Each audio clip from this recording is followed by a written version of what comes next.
Сәлем достар, сіздермен Айгерім. Бүгін изомальттан, яғни қолдан жасалатын карамельден өзіміз шарик жасап көрсететін боламыз сіздерге. Ең алдымен бізге шекер қажет болады, 110 грамм. Оған глюкозный сироп қосатын боламыз, 50 грамм. Сосын барып 35 грамм су құятын боламыз.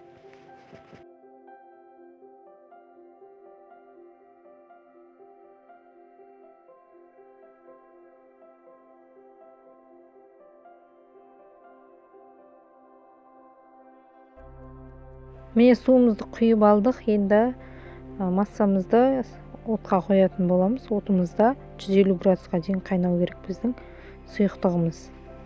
Одан көп ұстауға болмайды, қарайып кетеді. 150 градусқа келген кезде өшіретін боламыз астын.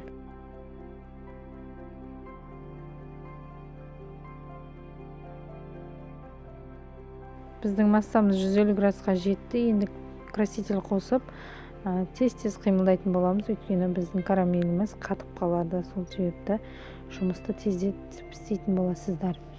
Енді красительді араластырып алдық. Осындай бізге форма керек, шоколадқа қолданатын форма бұл. Осы формаға қасықтың көмегімен тез жағып шығатын боламыз, өйткені тез қатып қалады. Тағы да айта кетейін.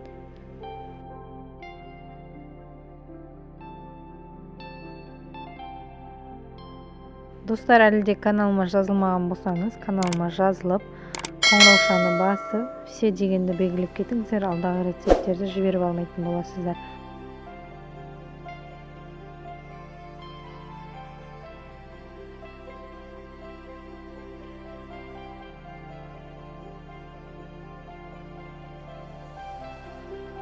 Кішкене осылай карамельден құямыз да домалақ тәріздеске келтіретін боламыз. Бұл менде тефлоновый коврик. Тездетіп жасаймыз. Тағы да қыздар айта кететін жайт, домалақ пішінге келтіріп, қатып қалмай жатып, біз төрт бұрышты етіп кесіп алатын боламыз пышақтың көмегімен.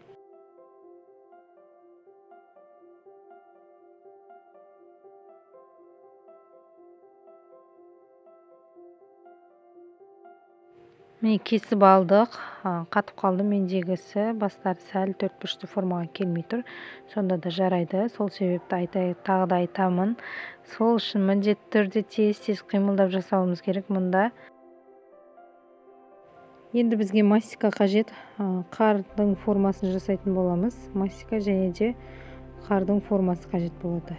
Мастикамызды крахмалдың көмегімен жайып алатын боламыз да формамызға салып, осылай шығарып алатын боламыз қардың көмегімен. Бізде 3 шарик дайын болды. Сол себепті 3 қар дайындайтын боламыз.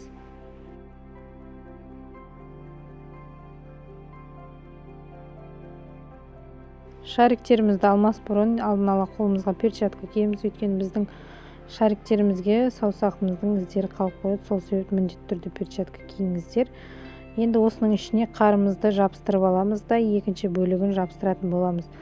Бізге ыстық тапа керек, яғни ыстық ыдысты қыздырып аласыздар. Сосын шариктеріміздің екі бетін ерітіп алып, бір-біріне жабыстыратын боламыз.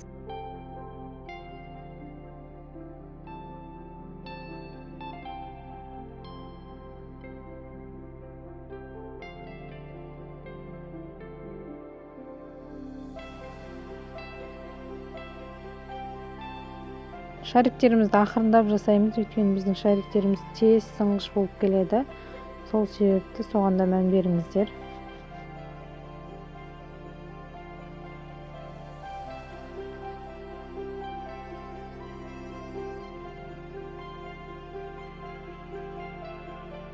Енді үстіңгі бөлігіне біздің елкамыздың шариктерін жасап жатқандықтан осындай ілгіштерін жабыстырып шығатын боламыз. Біздің табамыз ыстық болу керек.